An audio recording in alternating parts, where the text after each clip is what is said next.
This is Rani. Hello. She's my sister-in-law. Yes. Today is the first time Rani came to visit us in Vancouver. Yeah, it's the first time I've ever really been out of California. Yeah, and I said, Rani, tell me about your life. Tell me what you've been through. And you started telling me, and I said, no, we have to stop. We have to record this because, you know, so many people go through similar stuff, and so many parents, they have no idea what their kids go through. And I have teenagers today, and I worry, and I feel like Rani has such a good testimony to tell us where she had been and how she got out. You love Jesus, you love God, Jesus right? saved. He's the one that saved Your me. life is totally different today. Your husband's life is totally different today. So this is the reason we want to share this testimony today, to help out so many people out there to get up, to be positive, to be out of depression. And for parents to understand more their children, if they're stuck in it, how hard it is.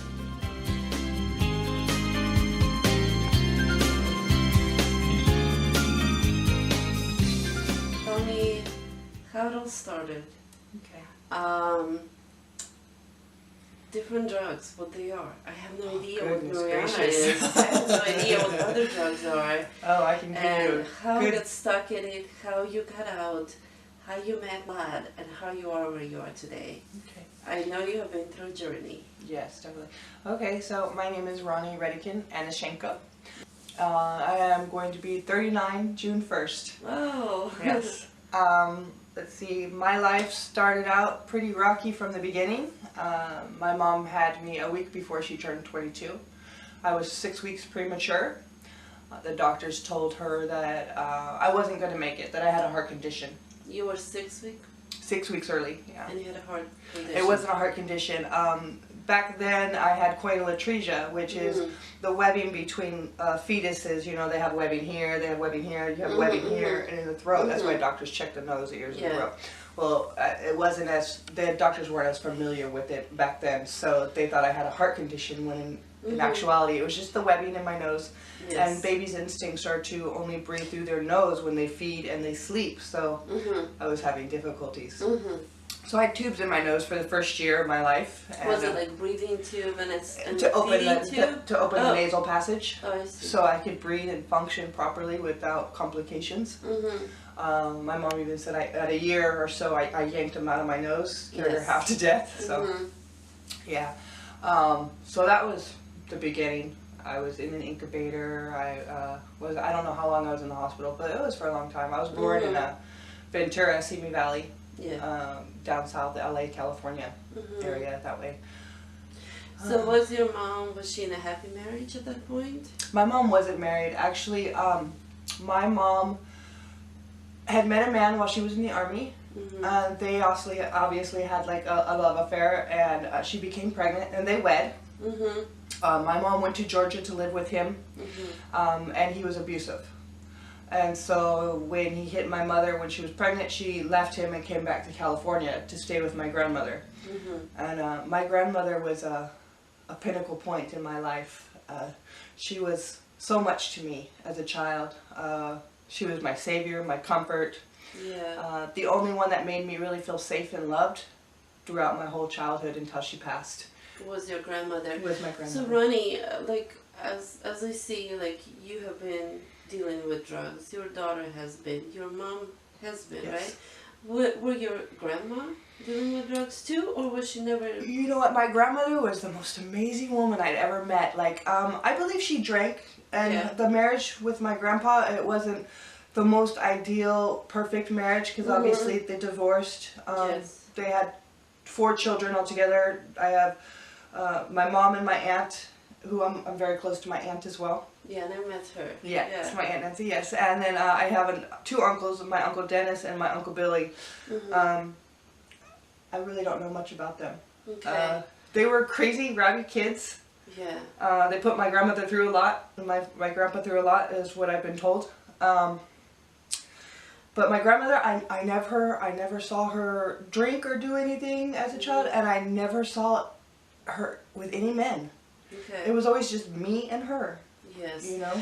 Did anyone in your family ever know God? Do you know? Do you have any roots of Christianity? My mom believes in God, but my mom didn't influence me to follow that path. When I was a child and I was going to elementary school, there was a woman, and she did Bible studies. Okay. And when we'd walk from school, she would come out and, hey, come to my Bible study, come to my Bible study. So, of course, you know, being a curious kid, I was like, okay. So I went to a Bible study, and I liked it. And she would take me to church, a Christian church. And that was my first probably exposure of the Word of God, you know, as a child. And I did that on my own. The bus would come pick me up. My mom would let me go to church. You know, she didn't tell me not to go. So she encouraged it. So basically, you were not in a Christian family, but your mom was not against it. No, not against it at all. Yeah. So I did get a little bit of exposure as a child, and I liked it too. It was more of a like a, how would you say it? You know, where they sing the hymns, and it was more of a, oh goodness, I can't think of the word.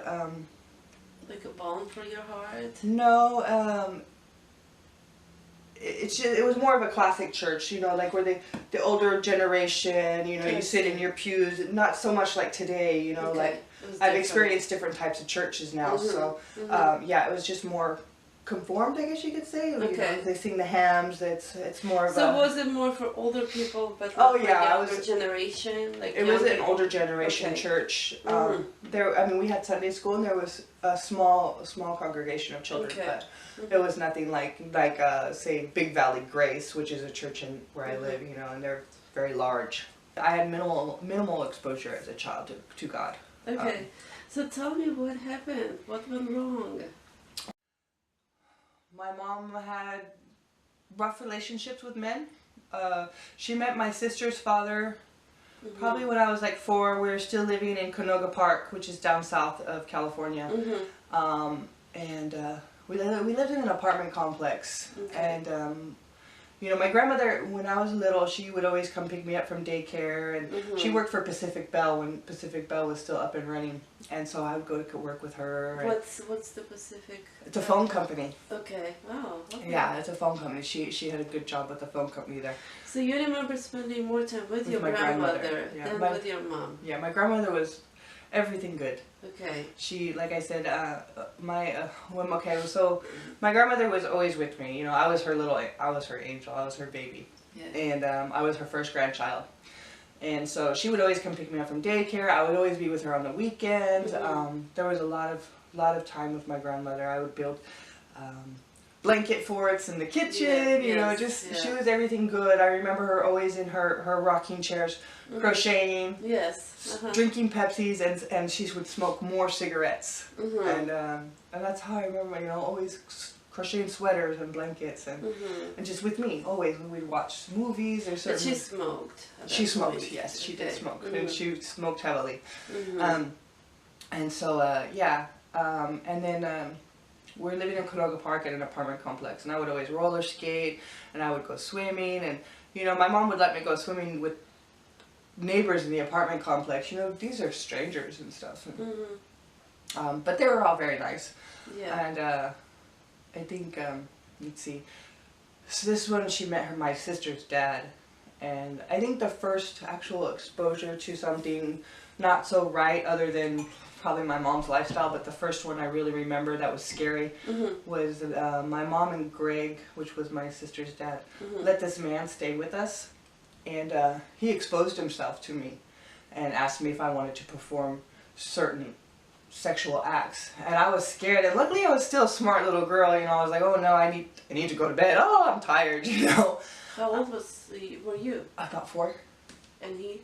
And he tried to expose himself and have me engage in sexual acts. But like I said, I was still a smart little girl. So, you know, he told me if I said anything, he would hurt my mom. And I just avoided him after that. And then I was so happy when they took him to the airport, and, you know, and he left. Shortly after that, we came to Modesto, where I live now. And my mom had a relationship with my sister's dad for about 11 years. And he drank heavily. And my mom drank heavily. And there was a lot of violence, not only acted out towards me, but lots towards my mom and him. He was an angry alcoholic, and I wasn't his child, so I think he took it out more towards me, because I don't ever really, I know my sister endured a lot, but I don't remember it being taken out on her physically or quite as verbally or mentally.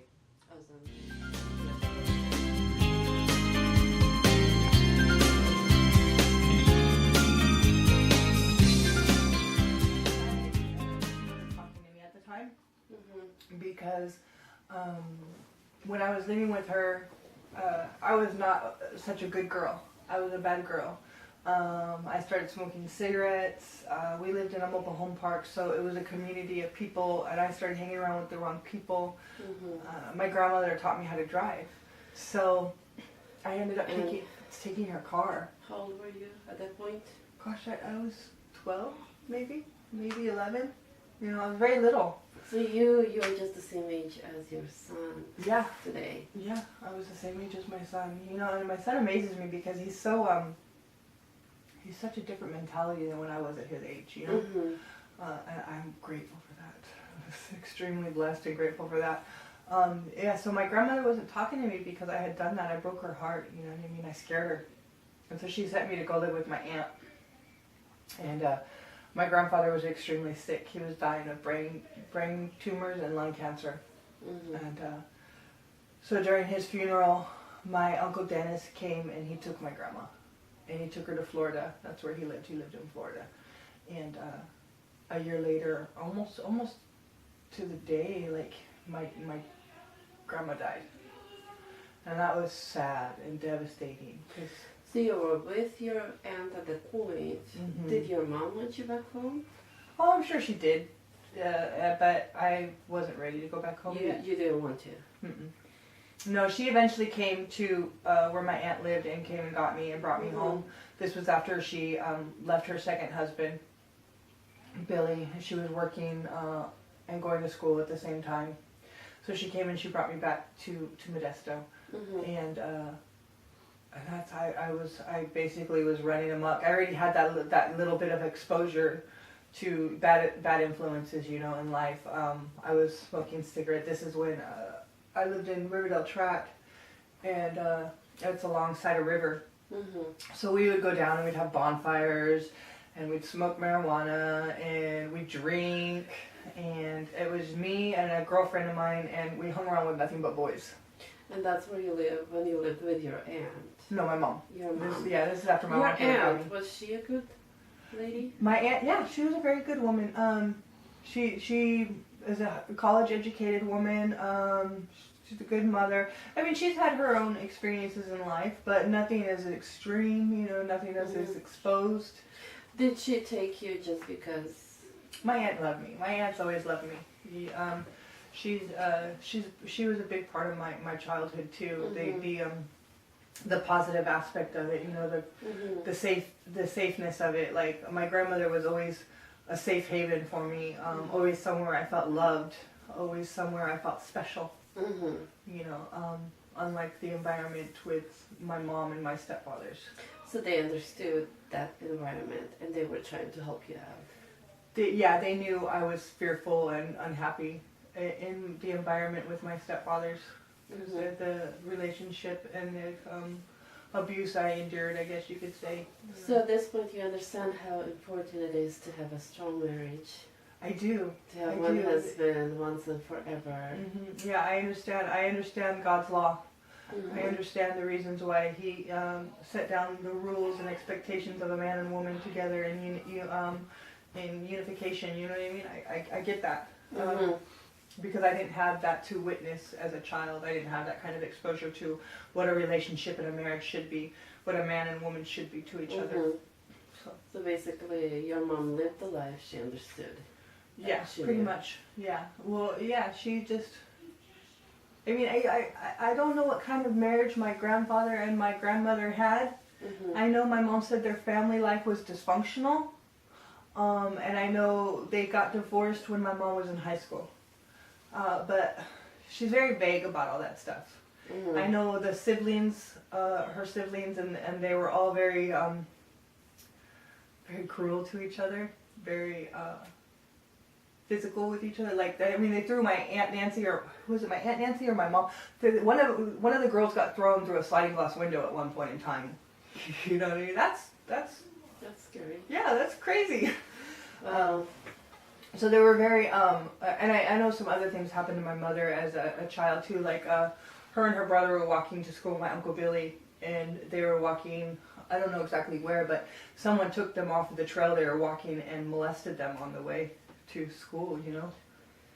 So there's things in it, it was dysfunctional.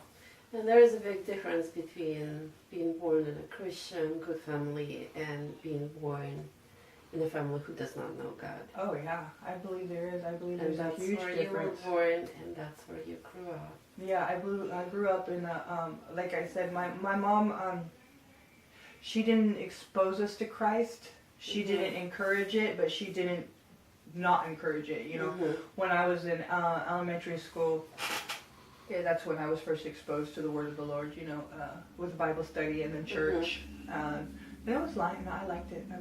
But as I grew older, I drifted away from it because there was no expectations to continue forward to that. You know, like with my son, we have an expectation of him going to kids club, which is a Bible study. We have an expectation of him to suit up and go to church with us. You know, and we expect him to learn the word of the Lord, you know. And there's probably some homework to do. And well, we really don't, you know, we like him to read phrases and verses out of the Bible, and he's really smart, and children are very absorbent, so it's not as difficult for him to, you know, do memory verses and stuff like that as it would be for an adult. That's fully... so you were back with your mom, you were about 12, 13. What happened next? I was hanging around with boys, smoking marijuana, drinking, and where was your mom at that point? My mom was working and going to school at that time. So she did not know? She did not know. Yeah, she didn't know I was running around quite as much. As long as I had the house clean, dishes done, living room vacuum, dog taken care of, and I was, you know, home by the time she got home from work, because she worked in banquets, and then she went to school. She eventually gained her bachelor degree, you know. I was fine, you know. But I had SARB on my butt. Like, I've never been a morning person. I refused to wake up. I would refuse to go to school. So SARB would come and get me every morning and take me to school, you know, which is, it's a attendance program for kids that have poor attendance in school. So I went to an alternative school. Like I said, I was hanging around with the wrong kind of kids, boys mainly, and yeah, we'd drink and we'd have bonfires, we'd swim in the river, we just did whatever we wanted to do. And they would, as I went into high school, I met my daughter's father, and I was just about 14 years old, going into my freshman year.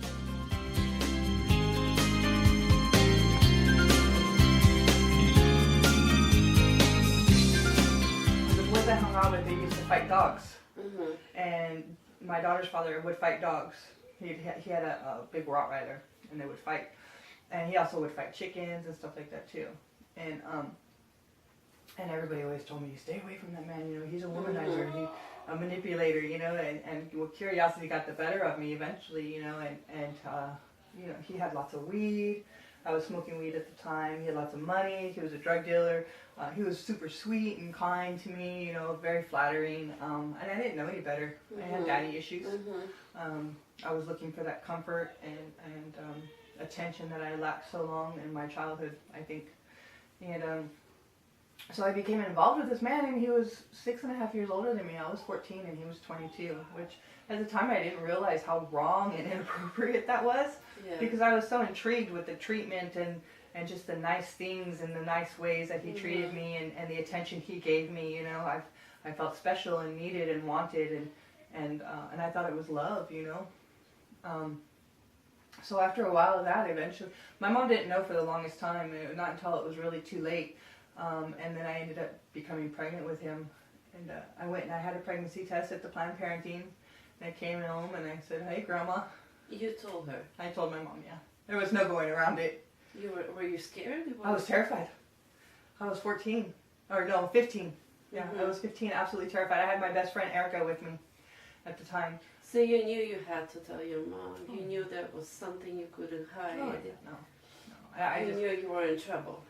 I wasn't so much as in trouble as my mom was scared for me, overwhelmed. Teenage motherhood is a big thing. It's not an easy thing to do, because you haven't lived life.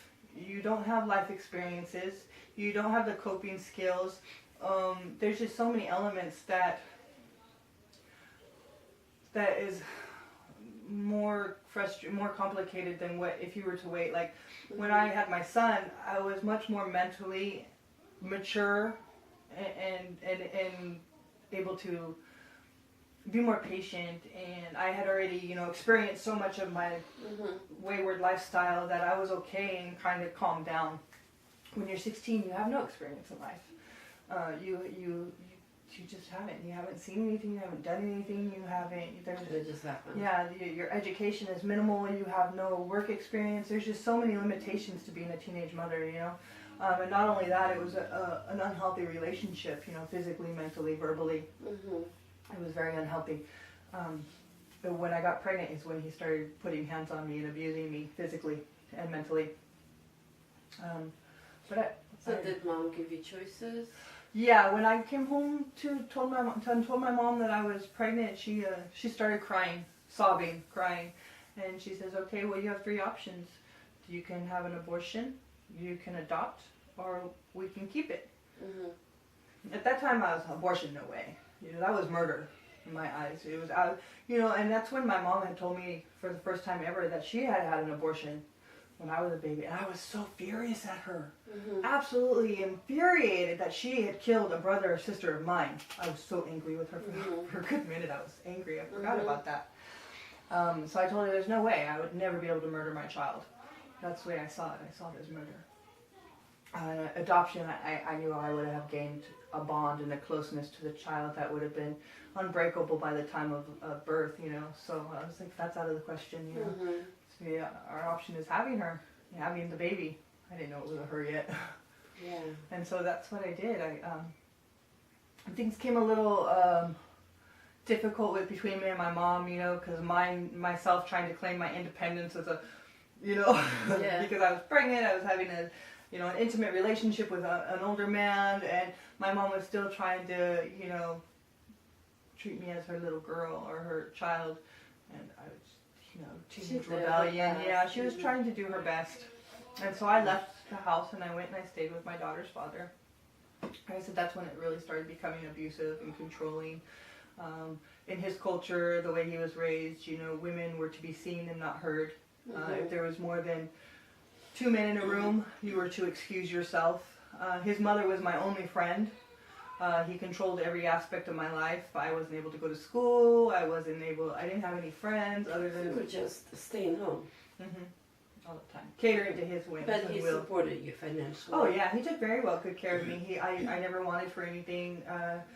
He was a drug dealer, so he would have people come in and they would boost things from stores, steal things from stores, and they would bring it to him because they wanted drugs from him.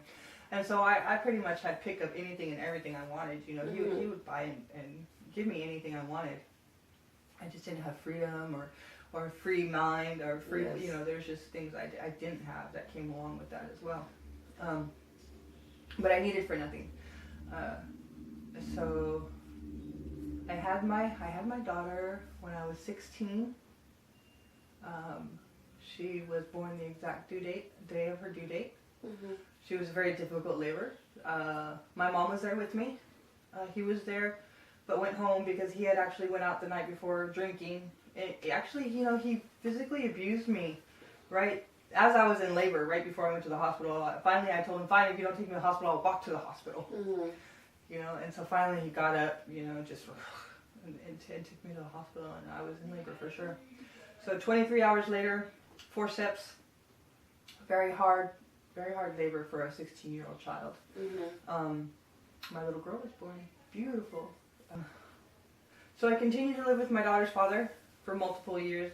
when she, well, for multiple a length of time. When she was 6 months old, it was Easter, and I was smoking marijuana, and I grabbed some weed and I rolled a joint, and I took my nieces, his nieces actually, because we were all the same age. And we didn't want their mothers to know that we were going to go smoke some marijuana, and so we went down to the river, and there was a family that was a rivaling family with them. There was like a family competition in the neighborhood. You know, one was trying to take over territory, and the other one had been there all their lives basically. And so they saw me, and you know, Jesse, my daughter's father, he liked to fight. He was good at it. He liked to spar and stuff like that. And so they were always arguing back and forth, these two families. And so two of the women that were part of the other family jumped me, and we were fighting physically. Yeah, and then as my daughter's family came down, and he came down, one of the male family members handed someone a gun and told him to shoot my daughter's family. So my daughter's father got shot 3 times and her uncle twice. And in the midst of all that, you know, his mother comes running down, and I'm just like, no, and she sees that, you know, I got hit in the eye, so I have a black eye, and she's hysterical. My boys, my boys, my boys. Very good woman, you know. And Jesse, my daughter's father, ended up disappearing. The neighbor stuck him in a car and ended up taking him to the hospital while the ambulance came for the brother. So we didn't know where Jesse was for the longest time until the neighbor came. And you didn't know he was alive? We didn't know what happened to him. We just know he had disappeared, but Nellie had taken him to the hospital. But did you know he was shot? Yeah, I witnessed them go down, all of them. It was very scary. I never experienced anything like that before in my life. And so he got really religious for a time, and we went to a Pentecost church. They told me that my daughter was going to burn in hell for my sins because we were living an unholy life. We weren't married, and I went to him just freaked out. You know, like, oh my gosh, you know. And so we got married in the church, but never legally. You know, so it was never law-abiding. It was never official. But you did it just because I was terrified. I didn't want my daughter to burn in hell. Was it something you heard the first time in your life? Like, yeah, I never heard of anything like that before. That my daughter was going to suffer for my sins and burn in hell. It was terrifying. I was 17, 16. So at that point you knew, did you think it was like a normal life, or did you feel like you were doing something inappropriate? They made me feel inappropriate. At first, but before that, I didn't know. You just thought it was like cool life. It was fine because he was the father of my child. My child was with us. I was a mother. You know what I mean? I wasn't aware of all of the laws and requirements for you know, a holy matrimony. You know, I didn't know a man should be married and all that stuff. It wasn't until much later in life that I actually grasped that concept. So we ended up doing that, and then after a while he started drinking again, and then he started getting physical again. And I was finally done. I didn't want my daughter to grow up thinking it was okay to have hands put on her by a man, because I watched my mother struggle with that, and I struggled with my stepfathers putting hands on me, you know. So I didn't want that for my daughter. I knew it was wrong. And I called my mom up and I said, Mom, come get me. So she was actually seeing somebody at the time, her third husband, future third husband. They met in college. And so she came and picked me up, and I took my clothes, my daughter's clothes, and my pictures. And I left. And that was it. And you know, and he made all kinds of verbal statements like, you're gonna, you know what I mean? He literally mentally tortured me, because it was hard enough decision already, you know. It was extremely hard. I cried for weeks. And I isolated, and it hurt. It was super painful. Did he come to get you? No. He was a manipulator, you know. He liked his freedom, even though he liked to control me too. Yeah. And that continued. He continued to mentally control and manipulate me for a great deal of my life. As my daughter was growing up, I allowed that because of my choices in life, you know. Because I didn't know that I had independence away from him, that he had no control over me, you know. I thought it was normal. I thought it was okay because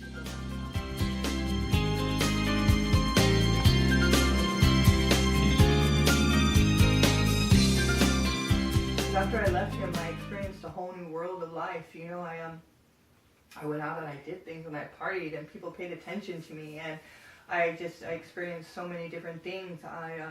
I started doing meth. And at first it was just a weekend social thing, you know, something to make the party extend a little longer, the life of the party, you know, like I'd be able to party all weekend and not be tired. So meth, it's something small. Meth is something very big. It's an amphetamine. It gives you endurance. It prevents you from sleeping. It makes you feel invincible, and it makes you feel like you can do anything 10 times faster, 10 times stronger, Really? 10 times longer.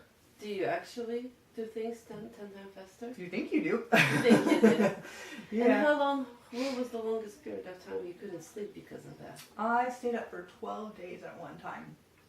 Yeah, that was, and that's also, I was partying a lot, and at that time I had stayed up for 12 days, and I had just gone to sleep, and a girlfriend of mine came and woke me up. It was New Year's. This is the year of the flood, so it was 96, I believe.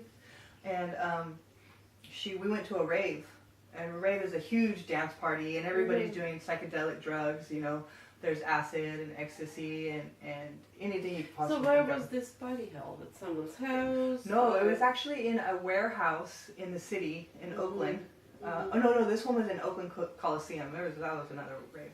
So I was at the Oakland Coliseum, and I had just done some acid and some ecstasy, so I was candy flipping. So what's acid and ecstasy? Acid is a hallucinogenic. It makes you see things. Smell it?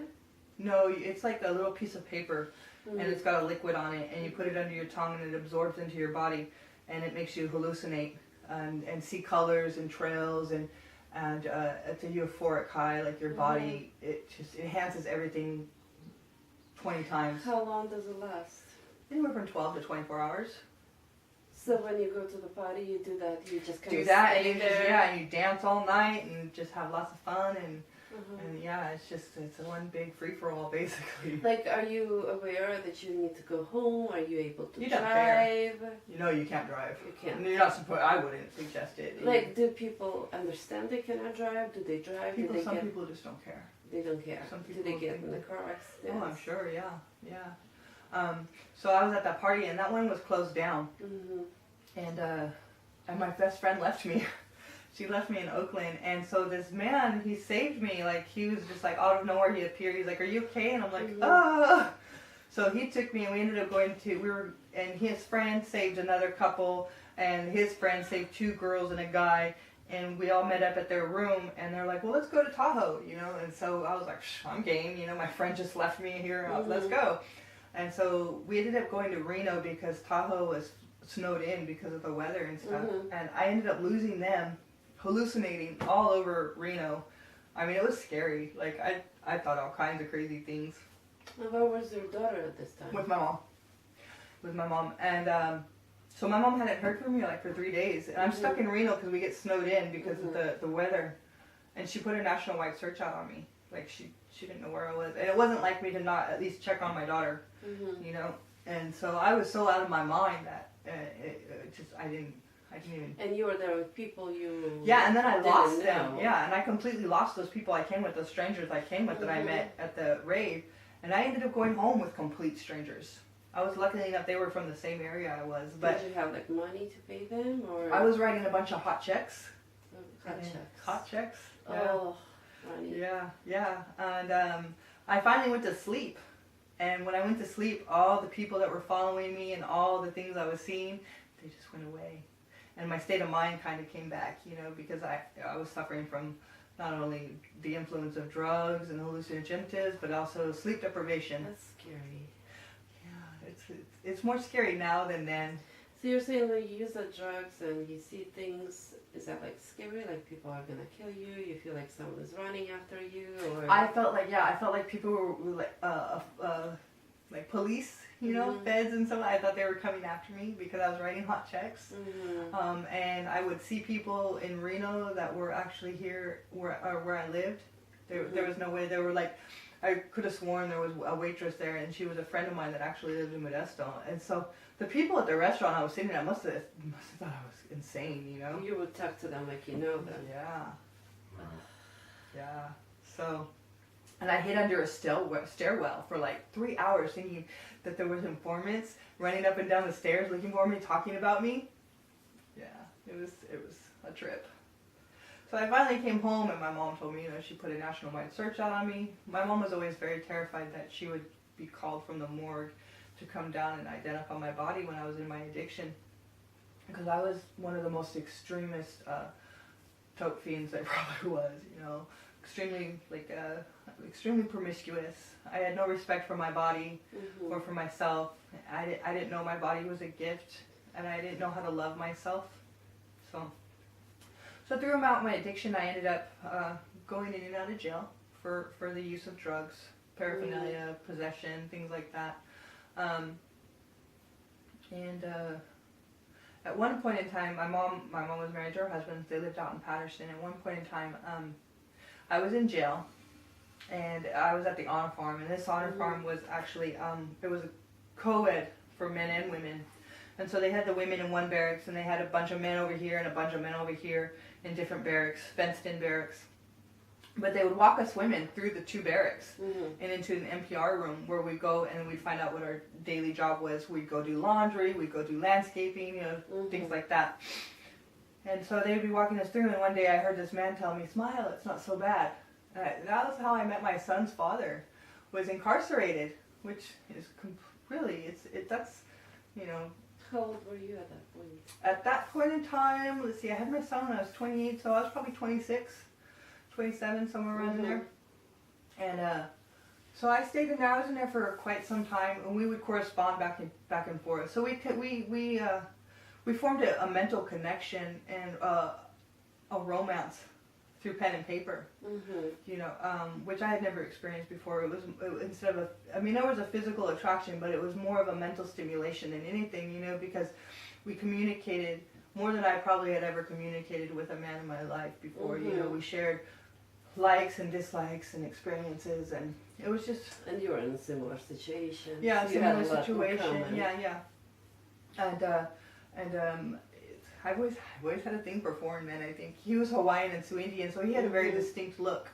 And so I got out of jail 4/4 of 04, and I went home to my mom in Patterson. I hitchhiked from French Camp. I was in a different county, and I came home to my mom, and my mom let me stay. She was going through a divorce at the time to her husband, and this man, her husband, she actually was so badly in love with. And he was in recovery when they met, and then relapsed during the 10-year relationship that they had. And the relationship went out of control and changed. So I come home while they're in the midst of their separation, and my mom lets me stay there.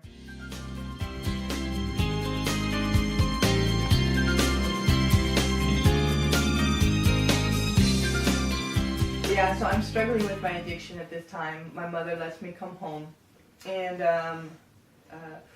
the man that I was incarcerated with, I gave him full descriptions of where I lived and how to find the place, and so he found it, and he came out, and we were intimate just that one time. And then he took me to work. I was waitressing at a restaurant out in Patterson where I lived. And I became pregnant. And I knew it instantly, basically. I knew 3 or 4 weeks after I had done it that I was pregnant. I just felt the difference immediately, which, I did the same thing with my daughter, too. I just knew, I could feel something different about me. And so, after I missed my first period, I told my mom, hey. And you lived with your mom at this point? At this time, I was been staying with my mom. I was waitressing. Daughter? My daughter was still back and forth between it. My daughter has always had a relationship with my mom because my mom was more obviously structured and stable than I had ever been for my child during her childhood. And then she would be back and forth from my mom to her dad and grandma's. And somewhere in between there, I would be there, or you know what I mean. And you said her dad's family was Hispanic. Yes, they have very strong Hispanic culture background. My daughter speaks Spanish. She has lots of family on her father's side. He was the baby of 12 children. So she's got lots of cousins and lots of connection there.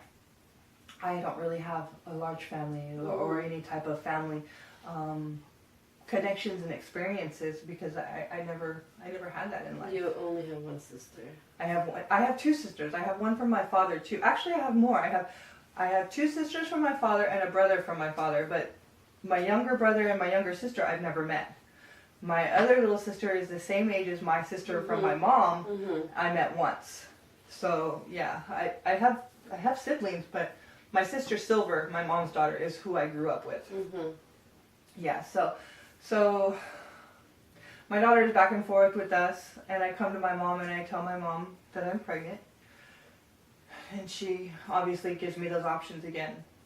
We have abortion, we have adoption, or we'll figure it out, you know. And I considered, I don't know if this part caught or not, but like when I was in my addiction strongly, something had happened to my child. You know, she was abused and mistreated, and your daughter. My daughter, yeah.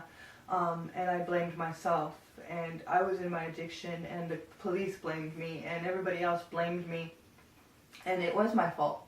It was my lifestyle and choices that brought that situation into my life. And so at that time, I had met a man. I was seeing a man, and he was a drug dealer and going to prison. I became pregnant by him, and I aborted that child. And I know he was my son. It was one of my sons, you know. And he would have been 18 at this time. So I halfway considered aborting my son now that I have. But my mom had found God and was very involved within a church at that time and begged me not to, that we would figure it out, that everything. But you had thoughts of abortion. I definitely was thinking of aborting because I was scared. I was alone. And your lifestyle, you knew. My lifestyle, and I was alone again. There was no man involved in my life. You know, we were intimate one time and then he was gone. I didn't see him or hear from him or anything, you know, and so I was scared.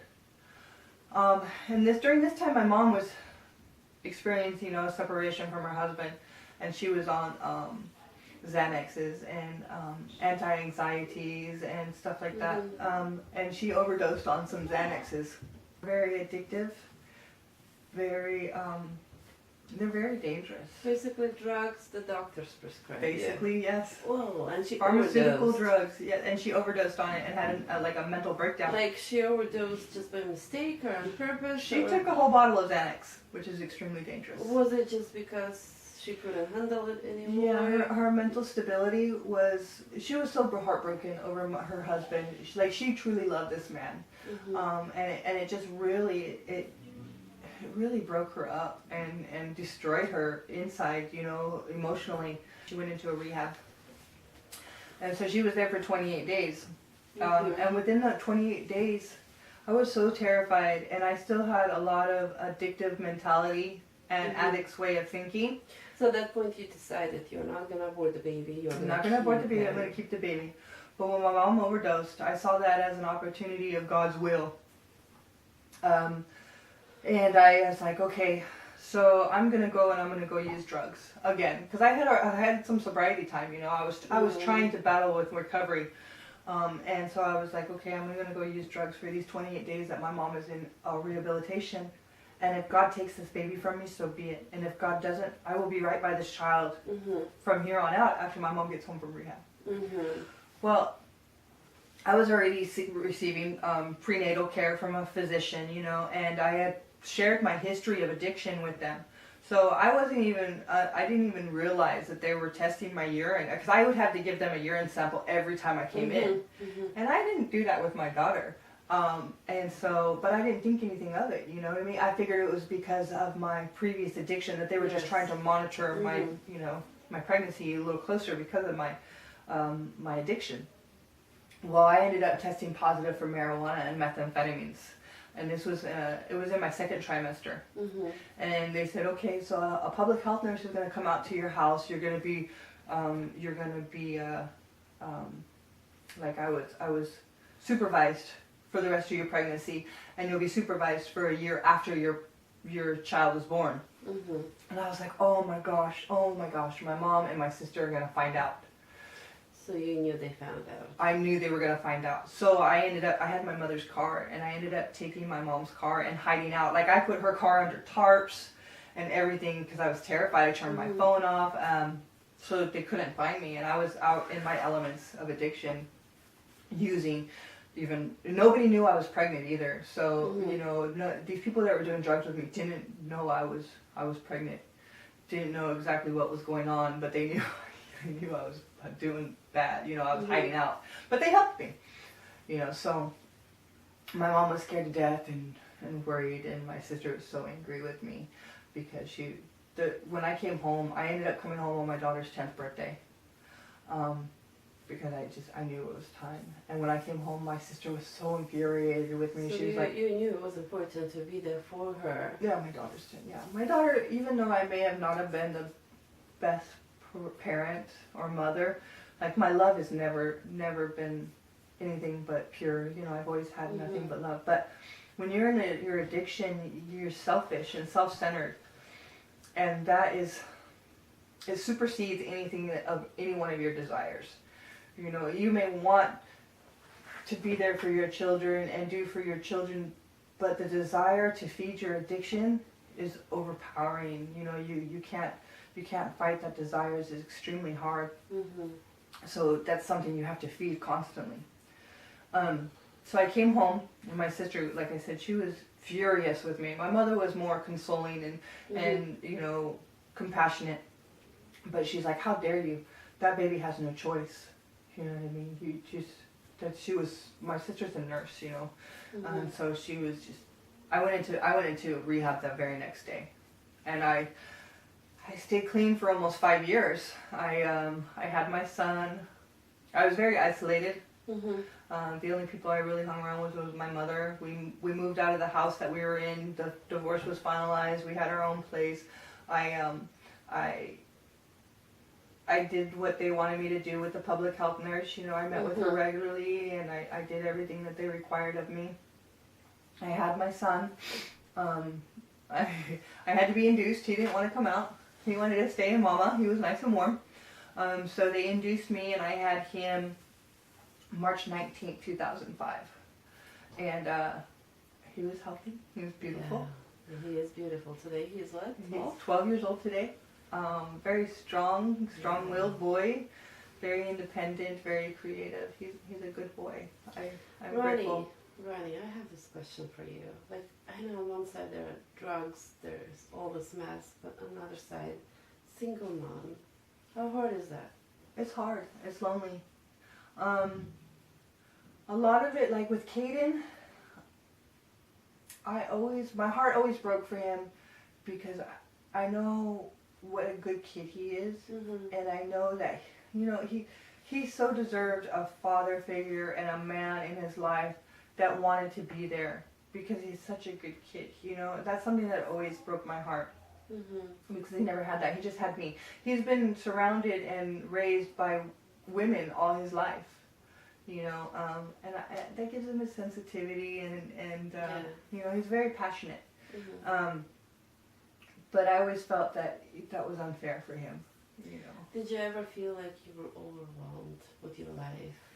That you couldn't do this anymore? I'm a single mom. I'm in trouble. When I was clean and sober, no. Mm-hmm. Because I had my mom, and even though after a year of breastfeeding him and just being me and him, I met a man, and I became in a relationship with this man, and I started drinking and I smoked marijuana, and it wasn't so difficult then either. Mm-hmm. But then me and him, he didn't have any children. He was a very selfish Mm-hmm. Person. Like, he wanted all my attention. He just couldn't grasp the concept of you can't do that. I'm a mother, and Mm-hmm. You have a child. Yeah. You have 2 children. yeah. And so it became a rocky relationship. And finally, I just had enough. And I told him, go, leave. Mm-hmm. I don't need you. And that's when I started drinking even heavier and going to bars and clubs all the time. And my daughter, who was 10, 11, and 12, would babysit. Mm-hmm. And she had no choice. Mm-hmm. I didn't give her a choice not to. I told her she did.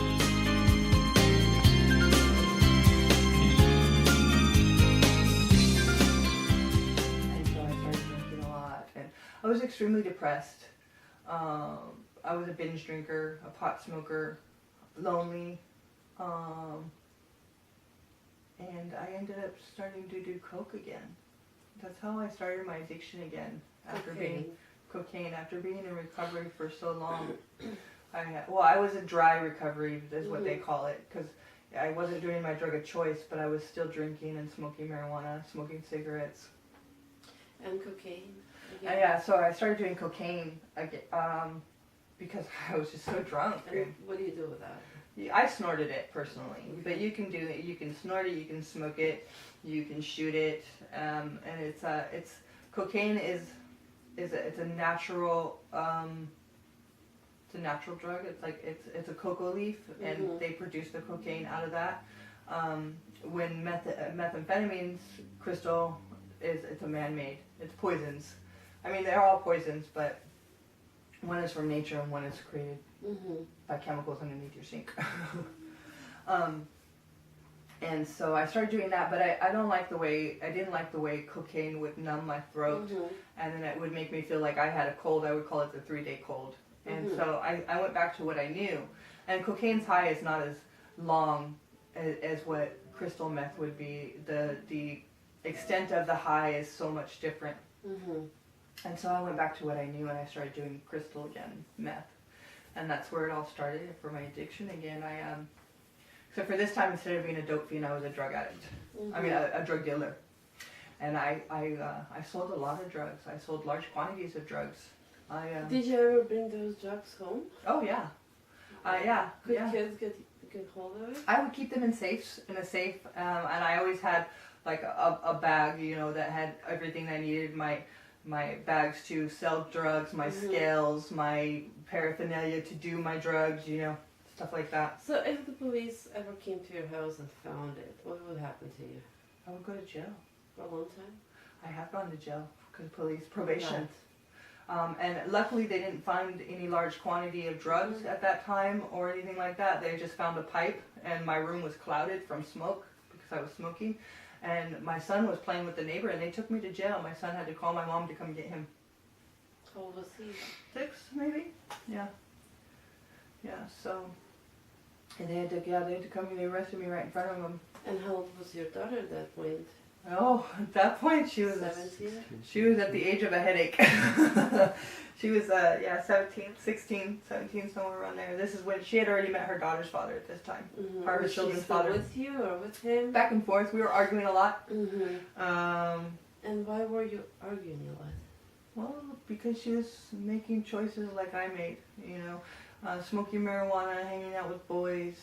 So you were doing the bad stuff, and you were trying to tell her not to. Right. No, I would give her marijuana just to get her out of my hair. Really? Yeah.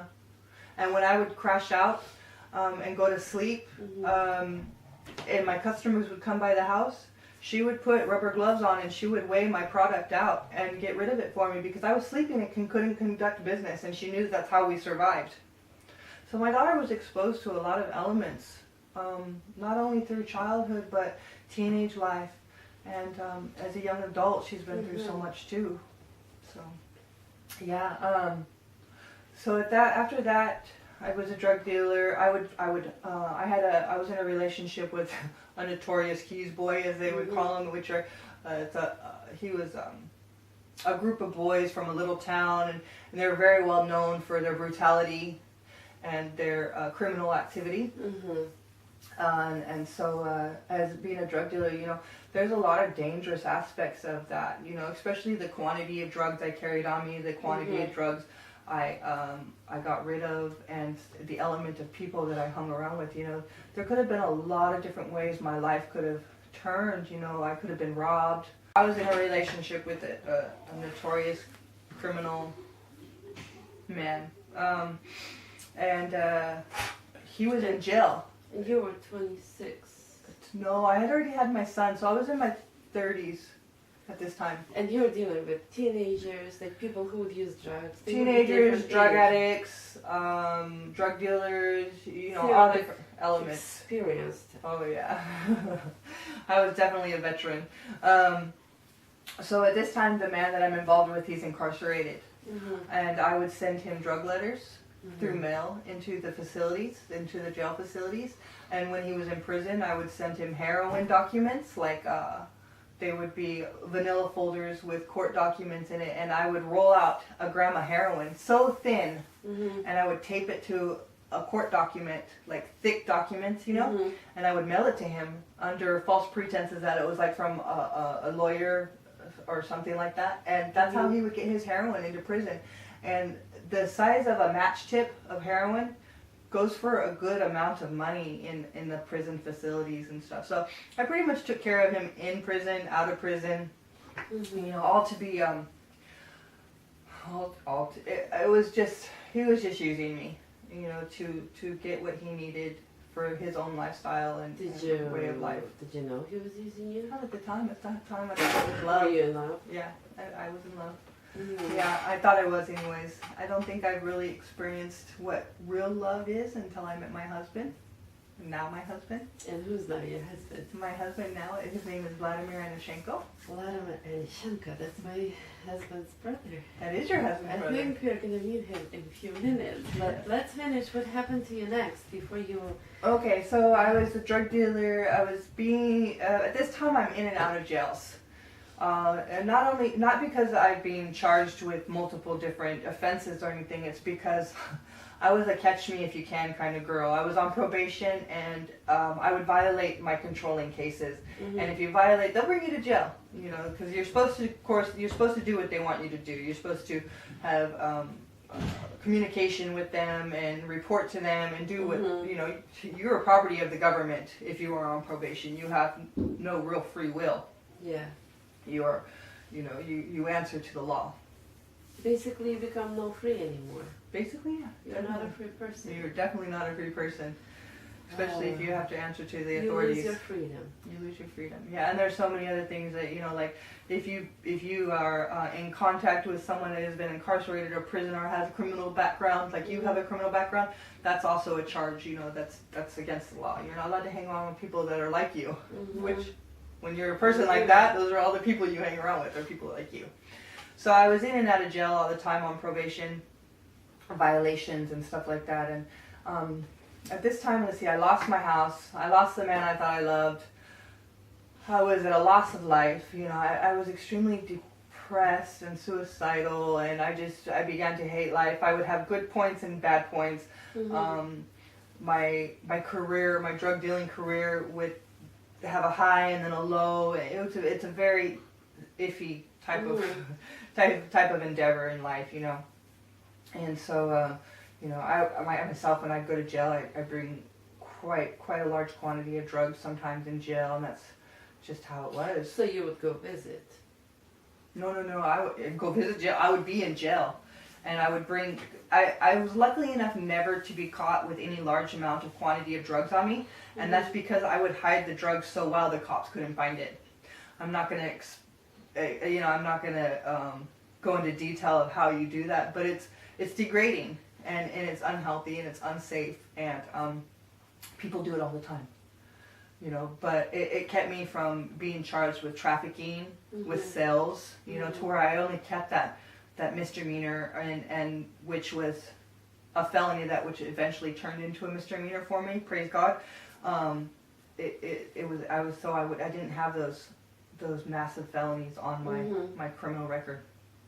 So. If they caught you, you would have had some. Oh money, yeah, right? I wouldn't have had the opportunities I can still have that I do now. If they would have caught me with the quantities that I used to have on me, and yeah, it would have been all bad. So I'm at the end part of my addiction, basically. I don't want to be a disappointment to my son anymore. I have my daughter who had just had my first grandchild. You know, like my granddaughter will never experience me as a drug addict. Like, she'll never know that part of me, and she'll never know that person that I was because of who I am today. So I was at a football practice with my son, and I needed to get high. I was at a low point in my life, And my sister was there. So tell me this feeling, you need to get high. Like, what happens to you? You can't concentrate. You're That's exhausted, you can't concentrate, you need... Is that all you can think about at that pretty point? much. You don't really care about your son? Yeah, I don't care about his football practice. I don't care what he wants after football practice. I don't care that he wants and needs me. I just need to go and get high. I need to do the drug of my choice. And so I told my sister, you know, you got him? And she was like, pfft, you know, She knew. oh yeah, so yeah, my sister's very aware of my previous lifestyle. Has she ever done drugs or not? She's experienced and experimented with drugs, but she's never been a full-blown drug addict. But she understood you. She knew what I was. Mm-hmm. She knew the lifestyle I lived. Mm-hmm. You know, she knew how harmful it was. I mean, she had been raising my child for so many years after I went back out into the elements, you know. So she was like, yeah, so I left. And praise God that I left my son with her and my dog was somewhere else. Because I went and I got high, and as I was driving away and driving to another destination, I ended up getting pulled over because my tags were expired, my brake light was out. I lied to him and told him I wasn't under the influence. I had been clean for a little bit of time, and I had a warrant out for my arrest with over $100,000 bail. $100,000 bail. And that was just a local warrant.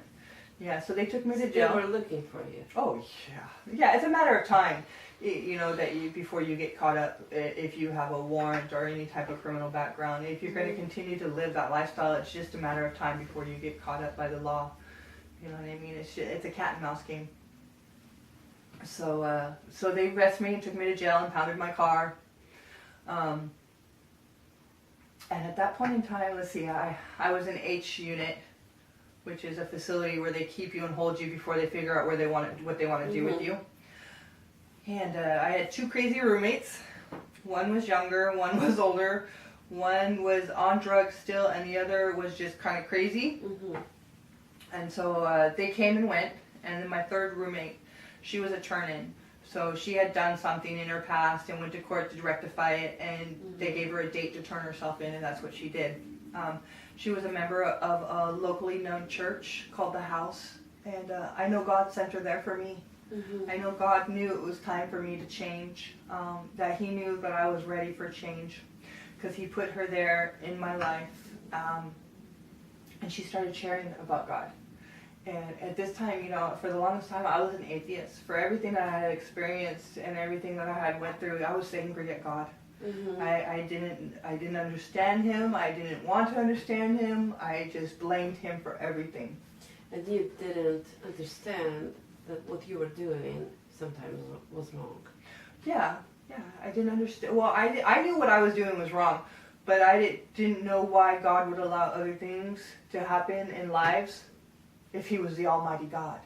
Why would He allow those people to do those type of things to certain children or other people, or, you know, just life circumstances? You know, I didn't know about free will of man, you know, and I didn't know of God's protection when man's will, you know, exceeded his desires. So she started telling me about God, and that's like I said, I knew He sent her there for me. And I asked the Lord for forgiveness, and I asked Him into my heart, and I told Him I wanted to change and that I wanted different, but I didn't know how. And you know, He freed me of my withdrawals. Like, I didn't experience withdrawals like I had experienced before from being under the influence of my choice of drug, which is amazing, you know, because it's a very uncomfortable feeling. Like, the lower half of my body would sweat and I would chill, and it was an uncomfortable sleeping experience. It would keep you up. I'd be hot, but I'd be cold. And like I said, my whole body, lower body half would just sweat profusely. You're very fatigued and tired. You have no desire or want to do anything, you know. But then after a while, your body becomes so sore because you sleep so much, you know. And how long does that last? Oh, goodness gracious. You know, it takes you 28 days to become addicted to a drug, and it takes you 28 days for your body to become unaddicted. But the mental and physical recovery, it just varies. It just depends. Like, I ran really hard for a really long time. So they say that the mental balance, the chemical balance of your brain doesn't repair itself for at least 2 to 3 years after recovery. So that the stability of your brain and chemical balance is very, iffy during recovery for those first 2-3 years. But so in jail, you're saying you had no withdrawals. I had no withdrawal experiences, which was amazing because any other time that I went to jail, I always had withdrawals. That withdrawal, did you feel like it was God? I knew it was God. Did you feel His presence? Oh, what yeah. happened? You said you prayed. I prayed, I asked, I cried. And then me and that woman, we conversated and talked about the Lord and what His desires. She told you what She was shared going on. yeah. She told you how to repent, how to ask for forgiveness. She just shared the good news of the Lord. Okay. With me and my faith, I'm not well versed in the Bible, and I'm not. My memory of Scripture is not extensive. My husband is amazing. He can recite the Bible and Scripture. Today. Yes, my husband today. My only husband, my first husband. Yeah. He's amazing. He's very biblically. He has a lot of knowledge biblically.